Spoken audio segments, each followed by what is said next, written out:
Well, another investigation into the embattled Western Heights Public School District tonight, this time by the Oklahoma State Bureau of Investigation. The OSBI investigating at the request of the Oklahoma County District Attorney. And this comes amid a state audit and a full State Department of Education takeover of the district, who cited a plethora of problems in the district. News 4's Austin Brissett joining us. And Austin, here we go again. The Western Heights District finding themselves in more hot water. Yeah, Kevin, that's right. We spoke to DA David Prater over the phone, who says he received allegations of misappropriation of public funds by the school's administration, along with potential violation of the Open Meetings Act by their school board, adding more to an already laundry list of problems for the district.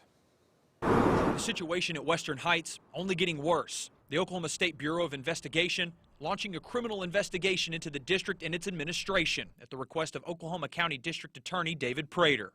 They're all very concerned about the direction our school is going and what we're going to do to fix it.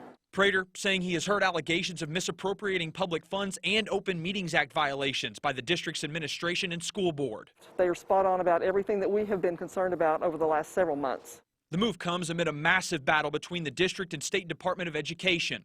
Just 1 week ago, a judge ordered Western Heights to comply with the state takeover, but Western Heights still fighting. The local school board is required to provide the acting interim superintendent that was appointed by the State Board of Education access to everything that he needs to do the job that he needs to do. We don't believe that the State Board of Education has the power or the duty to operate local school districts. A state audit also underway. Prater asking the OSBI to work with State Auditor Cindy Bird in their investigation.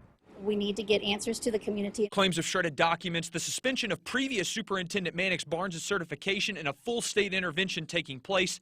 Just a few other issues for the district, as only another one piles on. That this school district lost somewhere around 1,000 students in the last year has me concerned that there's some needs that aren't being met, and there's a lot of work that it's going to take to get all those students back and get those needs met.